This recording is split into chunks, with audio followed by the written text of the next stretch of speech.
You can get someone to manage your finances. You can't get someone to work out in the gym for you. No. If my obligation was heavier than my fear, then I knew I was just being selfish and I just needed to make the decision on whatever I needed to do. If you're talking about a business owner and health, like one, it demonstrates leadership because it demonstrates personal discipline. So their ability to prioritize their health. Personal discipline, leadership, time management, productivity, and energy. They're non-negotiables.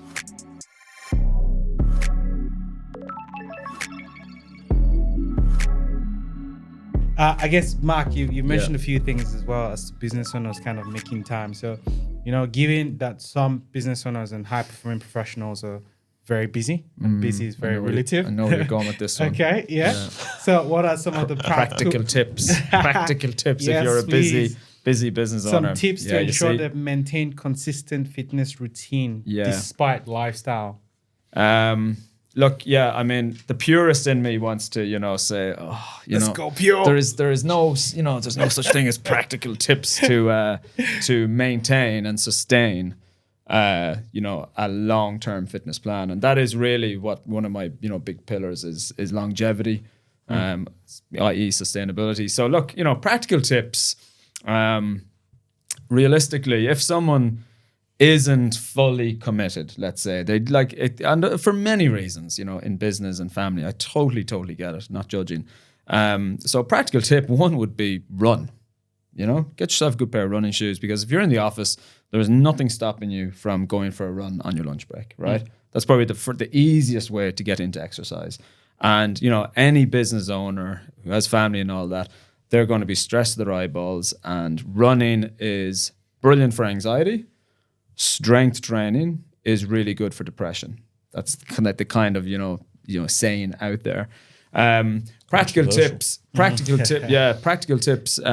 I think we'll come back to that if you want to, but I think the reason with the strength training is there's a real achievement every week. You see progress. It's very easy to track progress. Like I did 40 kilos last week. I did 45. It's a real sense of achievement. Whereas maybe people don't maybe value maybe a run as much. I don't know. But other practical tips is, if it's going to be at home, what's wrong with having an erg at home? A row erg or a bike erg. Even a skipping rope is really useful. There's an exercise people can do, when people get really stressed or anxious or they're about to go into a podcast or a meeting, is skip for 10 minutes. Did you skip before this? No, I didn't. I don't need to. Cool. I'm You're well not stressed good. Well stocked on all that. But no, what you can do is you can skip for 10 minutes. And what it does is there are certain sports out there like where you've got to think about your next move. So say rock climbing, tennis, and they have what triggers in the brain is called BDNF, brain-derived nootropic factor. So let's go, coach. Yeah, Let's go. Because I'm skipping, I'm thinking about not tripping up, but it's highly aerobic. Okay. Rock climbing, tennis, all those kind of sports are highly aerobic, and you're also thinking. So it's like a boost. It's like a power boost. So skipping is one of them. I love giving workouts where, with practical tips, I think you've got to set an objective behind the workout. Otherwise, these practical tips are just like practical tips. It's not. They're not going to stick. So we use concepts like AMRAPs, EMOMs. And I always use a rep counter, as in, like, let's say I give you a 10-minute workout. Yeah. I always refer to this one. I always refer to it. 5 push-ups, 10 walking lunges, 15 sit-ups, right? And what's really, really good about this workout is the first 6 minutes, you're like, if I was to clock your lap time, every time you do your 30 reps, your 5 plus your 10, your 15, you're probably really consistent up to 5 minutes because you've got a bit of muscle endurance. But then when you start hitting 6, 7, and 8, your abs start, beginning to get tired, and you might not hit as many rounds as you thought, right? So let's say you write down, I did 6 total sets of the 5, 10, 15, and 10 minutes, and then I'm going to give you a 5-minute rest. Do it again and see if you can match your 6.5 total rounds. And then you gamify it for someone. Then it becomes, okay, I see what the objective is. Yeah. I see what the outcome is. I see my abs, my arms are building up muscle endurance, and I can do it here in the size of this room. Turn the walking lunges into air squats, whatever. So they're the kind of tips. I think, the purist in me would say, just seek help and, part with a little bit of money and get a coach. But get yourself a skipping rope, maybe get yourself a bike at home, get yourself a good pair of running shoes, and use little concepts like AMRAPs, EMOMs to gamify it and make it a bit more fun and get a mate around to do it with you. Yeah. I think those are amazing tips as well, because even as business owners, you can pull or high performing professionals, and there's someone you're trying to build a relationship with, like, hey mate, let's go for a run. 100%, yeah. Just Let's go for a a bit more walk. accountability and makes it fun. Yeah. And sustaining it as well. It's I think I'm a really perfect example for the ability to try and sustain it, because I've had there's your conventional, like seek help on YouTube and gather videos and content and what to do, but the void that you have between what it is that you want to achieve. If let's say, for example, you have a weight goal, and it's I want to be 10 kilos lighter than what I was. That's always used to be that used to be my driver. Like I wish I was 10 kilos lighter. But the difference between knowing what I wanted to do and taking the action was always the middle period of clarity with what the hell I have to do. So obviously let's say I step into, Fit Plus World scenario, when I was able to just more or less just sit down and draw out, this is your next 8 weeks. This is your dietary requirements, your nutrition. This is your gym, your either your fitness, your conditioning, and then your strength. The moment you have that strategy in place and you know exactly what it is that you need to be doing, so that in the morning you check the app, this is exactly what you have to be doing. It eliminates all of the confusion and concern and like that disorientation of what the hell am I going to train today? Yeah. That's what we touched on earlier, that why are you wasting energy thinking about, Exactly. it takes a bit of planning. It goes back to the previous question about prioritizing. So, this is where practical tips, I understand the nature of the question and that, but now we're working backwards. We're saying, okay, we've just talked about an 8-week plan. We've just talked about the app, having it in front of you. So as much as we want to give out practical tips and all of that, if you're on my side of the fence and we're really looking at a long-term solution for someone, it just has to be planned. And you have to know what you're doing. And most people haven't got a fucking clue what to do when it comes to fitness. And where else does that show up in your business? Well, yeah, in it your shows up. company, You can pick holes in other parts of their life that it's going to be affecting. And it goes back to generally family and work. And I guess that really leads to the next question, is because you offer remote coaching, which I use a lot. Yeah. Because, going back to what you said, Adam, as well, I didn't want to wake up in the morning and think, what am I going to do today? I just wanted to wake up, look at my app, go, do it, done. And even then, I'm then thinking about other things that I need to do. Yeah. Okay? Yeah. So, look, I'll say I hope I've been motivated and energized and keeping everything. Yeah. But how do you ensure other people or your clients that are doing remote fitness are motivated, they're energized, and especially when you're not physically there, because there's a different component when you're physically there. It's so the thing with remote is they almost get more individualized programming, because you've got to take into account the equipment available, if they're going to be doing it in a gym, if they're going to be doing it outdoor. We tailor everything in our gym, like we scale up or we scale back if someone isn't able to do a particular movement pattern or an exercise. So it's easy for us to scale or tailor or individualize, whatever word you want to use, on the gym floor, because we own that floor. We're just in total and utter control. With remote, you obviously lose some of that control. And, one, you're hoping that you're going to work with someone that is going to remain motivated. But I just had a call with someone on yesterday who was just, he's very busy in his work. And I was checking, I could see, I obviously look in on Coach RX. So I use it, from my computer screen where it's easy to access people's compliance. Yeah. And I was always wondering before, why does he just message me when I'm in Coach RX? What is going on? And he clicked later. Okay, he knows when I've logged in. It's funny. Sometimes that does happen where I'm literally going in and I see, they're actually in the gym now. That's crazy, and you can actually send a little, nudge to them. But you for always that, get that with me, huh? Yeah, always. That's how to manage their motivation is you obviously have to have a system around touch points, so, technology obviously helps, the system we use has Loom embedded in. I think it brings a real personal approach when they can see you. You know, I'll send video messages and, you know, some people comment and say, I actually really look forward to getting them, you know, because it just, you know, it validates that someone is actually my coach. But hands up, I let it slip on this particular individual for a week. I knew he hadn't been in. I knew he was struggling because we were still communicating. And anyway, to make this story short, we had a phone call. So if I see, I'll always have red flags. I'll have red flags on people in the gym and I'll have red flags on people online. And you generally know because of their compliance, if they're not actually doing the workout. And all he really needed was, his wife gets up at the same time. So he's got a training partner to a degree. She's going to a different gym. So he had all these things in place that was going to, you know, ensure success. But he just actually really did need me saying, anytime I get a message off Mark, it's enough to give me a nudge. Yeah. But because I missed a message for him maybe in 10 days and didn't give him that, you know, what the fuck's going on? Yeah. And he's like, I said, okay, well then, you know, there's accountability on my side and obviously there's accountability on your behalf. So I've set up, the system allows for reminders to, you know, nudge them out on Coach RX at the right time. But look, it's like anything. I think you have to invest a little bit of time in that relationship. The thing about gym is I see some of my clients 7 days a week, right? So that means I'm seeing them for up to 10 hours a week. Like that's insane. That's an awful lot of touch points with them. Whereas with the remote coaching, you obviously don't get that.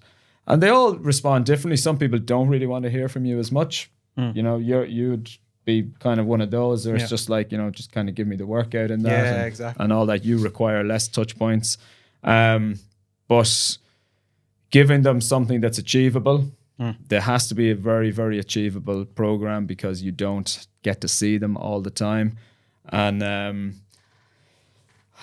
honestly, the right answer, I don't know. I think they just need to know that they've got someone checking in all the time. You know, that they don't feel completely abandoned. And that they're, you know, they have to go by themselves. So and I think they definitely take accountability and commitment on a personal level as well. Yeah. There's just so much you can do. So sometimes you're even on those kind of calls because you're on the gym floor, you know, like there's lots of other people around and you don't really have that intimate conversation. You have to take them into the office and, you know, that might not happen every week. It might not happen even every month because there's so many people. But when you talk to someone online, like you're giving different types of advice. You know, you're telling people what my mentor would be telling me on my diary. You know, you're helping people prioritize a little bit better. It just, I don't know. It's almost more intimate. Than actual face to face. I still think it works a lot. Like even me, I just love it. But anyway, it depends on the person. Yeah. But that leads to the next question, which I think is when you said it initially, I was just like, oh, he's just saying it. Because when our first session, you were like, I need to be working towards a goal. And I was like, oh, no, I don't want to do it. I don't want to walk towards another goal. So many business goals and other goals. And then you showed me Hyrox. And I can remember when you showed me Hyrox, I was like, nah, I'm not doing it. And then I think I came back the week. I was like, oh, I'll give it a go. And then I loved it. Oh, like it's... And then literally I was generally a fit person, but there was a huge transformation from that. Huge transformation. You're someone who actually... was motivated to train. Like you were going to the gym. This is the thing. So like you're a very different case study to people that they don't even have enough, like their self-image and their self-worth is so low, they can't even get to the gym. That's what you're dealing with sometimes in complete novices. But really what this brings up is the power of sport. And I keep going back to sport. You know, like it's... So I guess on that, I'm keen to really, and for viewers to really know about Fit Series. Oh, Fit Series, you know, how does that zone in? I think it's a great way for people to train and not be part of the gym because they might live in, I'll just say Mossman, for an example. But they train with you remotely, but then they come quarterly to build community and take part of something. So tell us about Fit Series. So Fit Series is pretty much a team event. And, you know, there's... the whole idea really behind it was like I was finishing up playing, you know, football. I was getting, you know, some serious injuries. And I was like, you know, what happens? Sometimes there's a sudden halt. So team sports, married, kids, whatever it might be, and there's a sudden halt and they just kind of turn to marathon, running, Yep. triathlon, five-a-side football, whatever it might be. And none of them are really inclusive. I know they sound like everyone can run, but not everyone can actually run. Yeah. They can't because they might have had, serious ankle surgery, whatever it might be, or knee trouble or whatever it is. And then if you look at triathlon, you need to be a really good swimmer. So if you're still looking for a pathway into that community, the vibrancy you get from that and the teamwork and the excitement and the banter, like the gym, like people just came into the gym last night just for shit talk. They weren't training. They were literally just in because it was like they were strategizing for Fit Series. Yeah. These are just everyday professionals, So pretty much it's a team event, teams of 3. It can be mixed. It can be guys, all female. Our next one, our third event this year, our 10th overall is tomorrow, which you're kindly sponsoring. So we thank you very much for that. We should get that. What's the date? Because tomorrow will probably be in the past. Oh, of course, yeah. So tomorrow is August 24th, and we have over 20 teams competing. And I don't know, like what it's inclusive to the point it's not CrossFit. There's no complexity. Yeah. Like we were at a competition last week, and it wasn't even complex, but one of the guys who might not be used to the movement pattern kind of shot out his knee a little bit, and we say we've got a contest tomorrow. So there are, movements in events like even Hierarchs and CrossFit that don't make it inclusive for everyone. Like for events like that, you need to be really highly skilled CrossFit. Hierarchs, you need to be fit to really do well at it. But in Fit Series, like there's going to be people who aren't running. Yeah. And they'll be putting that burden onto their 2 teammates pretty much. And I'm one of those, like, so, if you can literally have the desire to get back into some kind of team sport, team community, well, everyone can row, everyone can ski, everyone can climb, as in the Versa climber, and everyone can pick up a D-ball off the floor and chuck it over their shoulder. So it offers that inclusivity and simplicity about it. And you guys do it. I mean, you guys can probably, attest to it maybe more than I do, But ultimately, I suppose it was created for me to get back, to keep staying in sports and competition. Yeah. And I have grown up in sports since, 10 years of age. I'd be devastated when I didn't have a soccer match at the weekend. It's all consuming. I'm still find myself, the only thing I read is the sports. Yeah. That's mostly like Premier League football. Yeah. So yeah, I'm maybe a different example because it's so important to me. But yeah, I think you mentioned a good point. Most people by the time you get to mid-30s, they just give up. Let's even say if you're that lucky, mid-40s, your body can't take all the jumping, all the running, all the pivoting. Yeah, and that's where Fit Series actually comes in. Yeah, because there's help like I think in tomorrow's event, what we got running like maybe a total of 4 kilometers. Yeah. Between 3 people. Yeah. So you might run a kilometer. Yeah. Broken up into 400 meters. Correct. So it's very I guess unlike achievable. sports, that running is straight. Yeah, exactly. I know there are a few turns, but sports is like you're going. Yeah, it's injury. So it's very low impact. I don't see anyone getting hurt in Fit Series. And we obviously want to grow it, So if the right people are watching this. Oh, I'm sure people are looking for something like this, and it's just awareness. Yeah, that's it. It is awareness, yeah. And I guess moving on to Adam, part of what I saw, because sometimes I notice a lot and I just keep quiet about it, but sometimes I think about it, because I noticed you had your team, and when I say team, like your business colleagues and all that, run or to be part of a Fit Series, So what was the rationale about that? Why? How did you get them involved? Because to me, that's just building, a great team culture where you people do that on Monday morning. There's a added level of productivity that just comes in because you've done that with your team. That's my take anyway. So I just observed that, and I'm keen to understand why and how. This is a funny one, isn't it? Do you remember the first Fit Series we did? It was you, Jeremy, and Chris. Chris. Yeah. So I obviously going in with the great thing about Fit Series is if you're a member of Fit Plus Well, you get the opportunity to do the Saturday BSR. Yeah. And throughout the week, you've got your Wednesday, Friday sessions that are similar. They're geared towards what a Fit Series would look like on a scaled down version. So the Saturday sessions had really prepared me for what the Fit Series was all about. And I had I'd never attended. I was probably 6 weeks into the gym. Yeah, you weren't long. Yeah. Had done high rocks before I'd done a Fit Series. So the Fit Series was coming up, and I had no that the gym environment has already got their top 3 Team, yeah. Yeah. who they want to Yeah. be with, Yeah, who they yeah, gel well yeah, with, yeah. whose strengths work well with each other's weaknesses. It's So- very clicky. So I was bottom of the food chain. There was no and there was I wanted to go into the pros. I didn't consider the intermediate where I wanted to start. So I was very fortunate that one of my operations manager and one of my business partners had a really, really strong sense of, training and consistency and discipline to their everyday. This was normal. And I remember them walking in Fit Series morning and everybody just looking at him. Now, bit of context. Yeah. Jeremy, if you're listening, Jeremy, he's built like a Shit brick house. his He's huge. his lats, He's his huge. back, it's just like spans across 2 men. So he's always talking about the machines, the air bikes, the ergs. This is his day to day. And I remember him walking in and everyone thought that I'd paid actors to come in and perform with me. Paid athletes, I should say. That was the ongoing joke. Who's he recruited? Did he put an ad up in Gumtree? Because I kept it silent. And I said, don't worry, wait till Saturday. You'll see. I'd say. Jeremy walks in, Chris walks in, and I'm sitting there just going, this is excellent. We're looking at wanting to be top 3.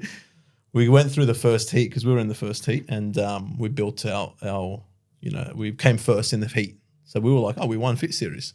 Yeah. We didn't realize there was a second pro The heat. second pro. So we didn't even place. No, we did. No, you were 4th. Oh, did we? Just outside the medals. And yeah. God, anyway, yeah. Well, God. Very yeah. close. I actually thought we placed. There we go. Yeah. So we came 4th. You're without a medal just like me. The culture that Victor. instills within your team it's second to none. You my entire my management company. So I have my ZAR management company and all of my entities below, right? So I coach my team members from my management company. So whatever the entity is, I've always got the key individual that runs that particular company and organization. Now, if I'm going to have my leaders that are also partaking in what it is that I'm doing to develop myself, whether it be spiritually, mentally, physically, emotionally, whatever it might be, that's going to ripple down into the teams that they're coaching within the org chart.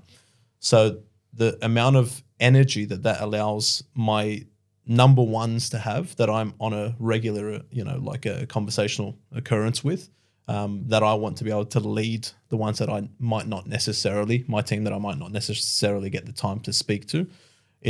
It's just instilling the leadership from that level. That then is the instigator to have the next lot come through, because you see that constant change and fear of missing out from the others. They're like, they're looking at what you did on the Saturday, the videos, the Instagrams, the social aspect to it, and then they want to jump in. So it builds so much more than what you're punching in for a 9 to 5. It builds a very emotional ability around when you were really stuck into the grind of that last 30, 40 minutes and you're like dragging each other, picking each other up. And it allows you to realize what that person has in their tank just in a day-to-day. So we're able to really lift each other and build the culture around that, because the intangible is always going to be the culture. And what we can see that we have built over the last 2 years on its own, you couldn't put a price on that IP or goodwill, because it is everything to do with why my companies move in the direction that they do and have the individuals that want to come and work with us and grow with us, because of what they see that is so unconventional from the day to day, especially in the economy that we're in, with nobody wants to work, nobody wants to have a business either. So they're kind of stuck in this gig economy of let's be a freelance contractor. So the ability for people to come, you've got to have something different. Yeah. And I think that personal attachment to my team has allowed me to really showcase what it is that we want to offer based on not just your personal goals, but also what it is that you want to be able to achieve to be the idol for your family and partners, etc. So that was always my and plus having some brutal, brute men next to me to carry some of the Yeah. workload that I knew I wasn't capable of was awesome. So, definitely. Yeah. We love Fit Series. Definitely amazing. Like when I saw that as well, I was like, look, I obviously can't wait to have my own team come and partake in this so we can build something else. Like we're very good with the socials, like we go out as a team and all that, but it's like, well, let's try to incorporate that health part as well. It takes up just another level, right? It's easy to go out for a few drinks, right? But to, be in a position to influence others to put themselves in a very uncomfortable position, like a competition like that. Because people are so vulnerable, and it's like competition's a dirty word. It really is. It's like, once you start, I've read a lot of books on the psychology of fitness, right? And sports and competition are words you tend to have to try and steer away from. Interesting. I'm like, like that's going to put me at a disadvantage immediately, because if you look at my socials, it's like people be like, what the fuck is he like? Is it just Fit Series or So I obviously highly value that side of things. So to get your work crew out of just going for coffees or drinks into the arena of Fit Series, that takes a whole other step. And you've got fun runs you can do with people. That's good luck with good luck with that. Yes, one day. This podcast is sponsored by Fit Series. Fit Series is not yet, sponsored but it's by. Okay, and I guess it's good to, because what I noticed as well, and I don't know, maybe it's just me or maybe it's just something I'm zoning into. A few business owners in the gym. Like I actually started knowing that when I started coming for a lot more social stuff, which is good. So is there any success story you have of a business owner that came in, and then obviously I know his story, so I can't share his story. and obviously your own story. There are a lot of business owners, and I don't, I give an awful lot, personally, and I know them, get to know them on a different level outside of the gym. But I think the best example I probably have of how it's changed, and it might not be the example you're looking for. It's a very practical example. It's an online client actually, and he's an English guy, and he never really placed. It's not like he was overweight or anything. He's just a kind of tall, skinny guy. Didn't know what to do in the gym. And he had done like Fit Series back a couple of years ago. It was just it really was a fun thing.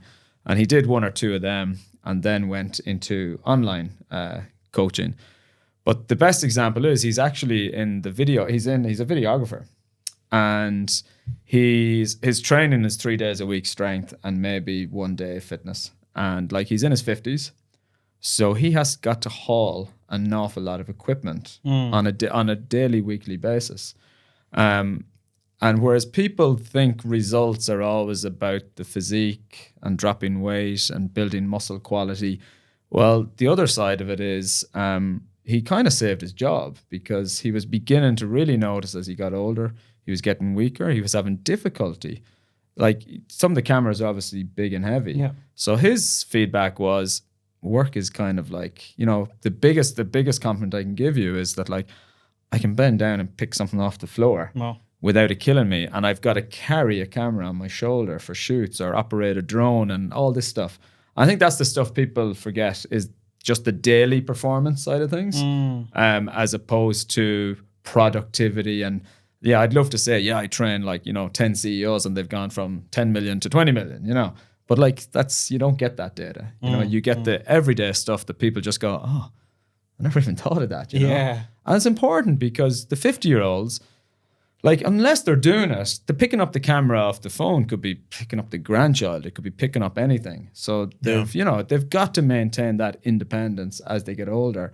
And if you're not strength training, you gotta start to give yourself some hope as you get older. Yeah. And that's a whole sort of other conversation. Yeah. I think that's the best example. And there's other examples of people who couldn't even climb stairs. And like honestly, it got to the point where they couldn't climb stairs. And they had sore knees, sore ankles, and now they're competing in events. They're in there like for 5-6 days a week. It just changes people's lives as opposed to maybe what the final balance is on the balance sheet. Yeah. But I think that's the best example. Yeah, I think that's an amazing example. Yeah. Literally that's translating from health to wealth. Because of from course. his health now, he Yeah. can Yeah. better manage his profession, which is his wealth. So, Yeah, so yeah. definitely amazing. Absolutely. And that's from online coaching.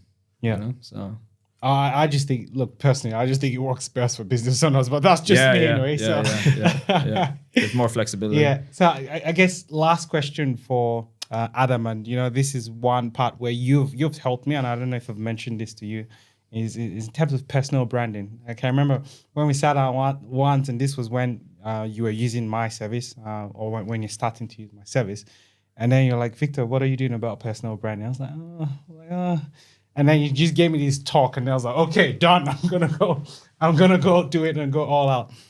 So for especially the business owners. Is that why we're doing this podcast? Pretty much. So, especially for the business owners, can you give them a little bit of your take on things and how that has affected your own growth? And I know it's about health and relationships, but I think that's a very key aspect as well that you possess, and I'm sure you know it because you've started coaching other people on that as well. So if you can just give us a little bit about that, that'll be amazing. I think it's, the importance of being able to retain information, learn it, and then offer it to others as value is something that is really, really undersold or people are underaware of how much impact they can really have on their social platforms just with simple education around either what I've gone through in my life, all of the lessons that I've added to my education column, and what I've had to go through to get to my wherever I am currently. And you really undersell the fact that you can really inspire and educate others that don't have the resources or ability to maybe get to the seminars or the self-development talks or afford the mentors or advisors that you have next to you. So being able to publish some of my goals, my challenges that I've faced, some of the ups and the achievements that I've also been fortunate enough to achieve within my business and personal life, it's almost like the most authentic way that you can gain a tribe around you. That want to know more about you, want to know more about what it is that you've done, how you can help them, how you can help them achieve what challenges they're going through.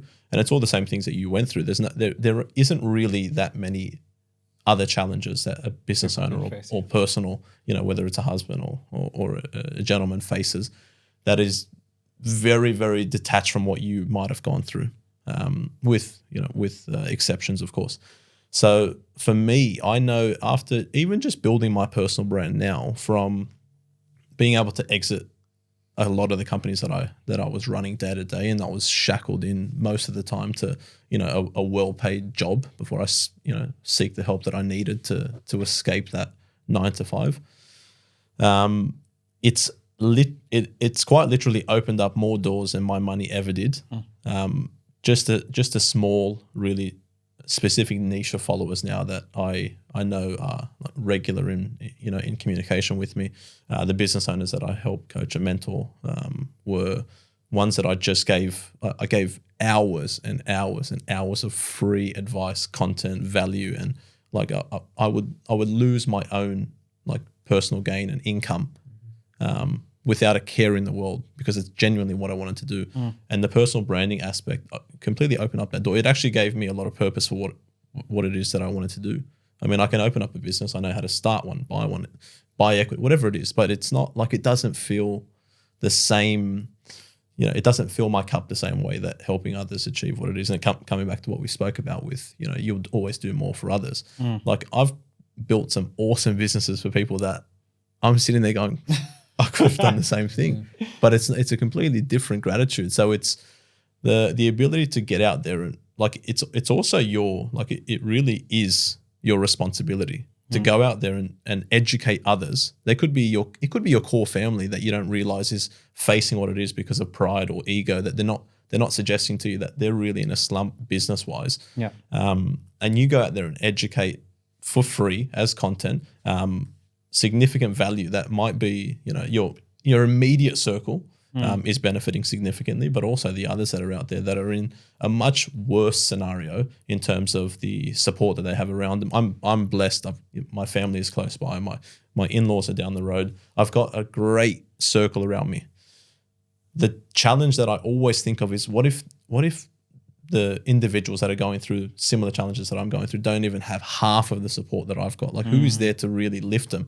So I think the opportunity for me to broadcast what it is that I'm doing, like I get individuals suggest that they want to give me equity, sweat equity, just for me to give them advice on their businesses.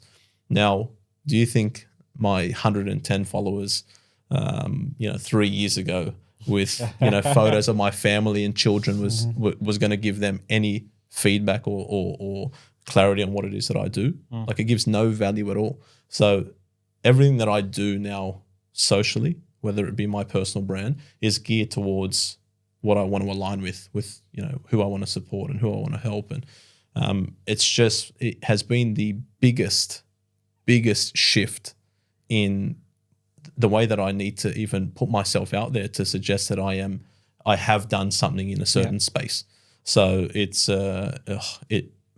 removed, like years and years of knocking on people's doors to, ask for what I want or suggest I can help. Or it's that social proof that no one can take away. That credibility is there.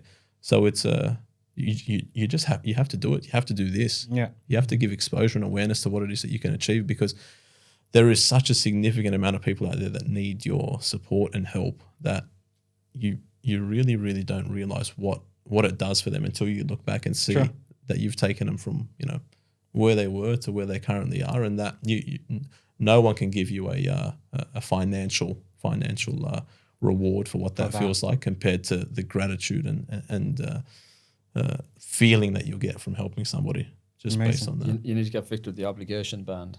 Awares around that.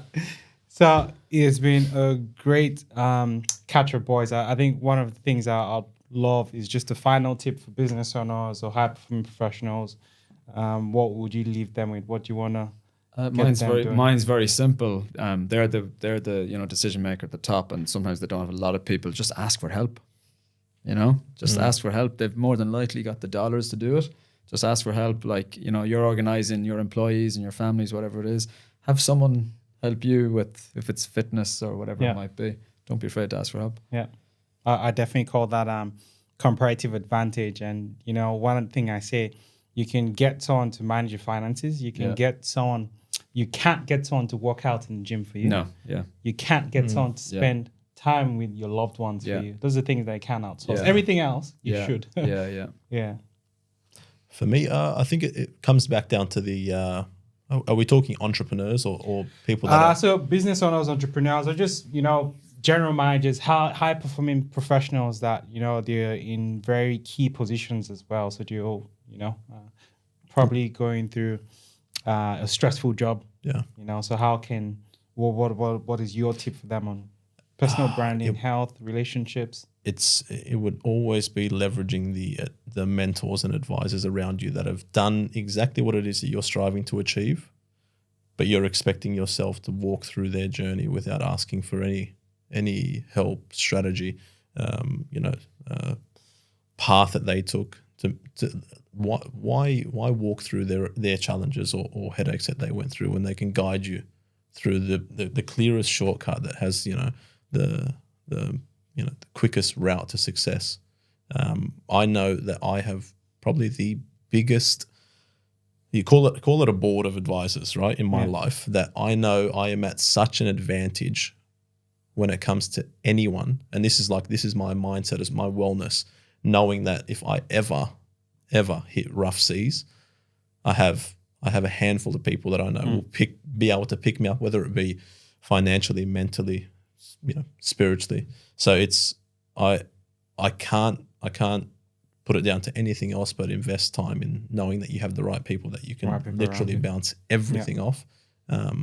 It's probably something employees that may not be in sort of leadership positions that ignore. Like maybe the value of even a good LinkedIn. Is you still need a brand, even if you're whether brand is the right word. But if you want to get headhunted or you want to get, if you still want to make your way Exposure. through, you want some Right exposure, profile. and you're really Right good at what you do, let people know, Yeah. So here's me saying I'm barely doing it, but it's Oh, well. me and you probably need to take a bigger leaf out Oh, of for sure. this book. For sure. Yeah. Thanks, gents. So, thanks, viewers, for joining this episode in Elevate Your Wealth. We focused on health and relationships, and I've been joined by two amazing friends and business owners. So, stay tuned, like, follow, share, and we'll bring to you more exciting episodes on your wealth, health, and relationships.